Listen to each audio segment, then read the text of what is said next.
इंतखाबी ज़ाब्ते इखलाक की खिलाफ वर्जी करने के इल्जाम में महबूबा मुफ्ती के खिलाफ केस दर्ज। PDP सदर ने उठाए सवाल, कहा सच बोलने की पार्टी को चुकानी पड़ रही है कीमत।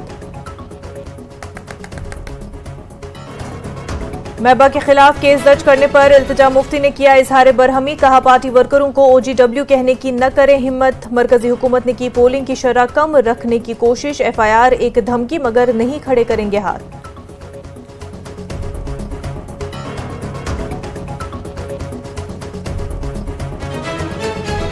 बीजेपी के सीनियर लीडर गुलाम अली खटाना ने दिया महबूबा मुफ्ती के तमाम इल्जामात को बेबुनियाद करार, कहा मायूसी की वजह से लगा रही हैं इल्जामात, अपनी सीट हार रही हैं PDP सदर।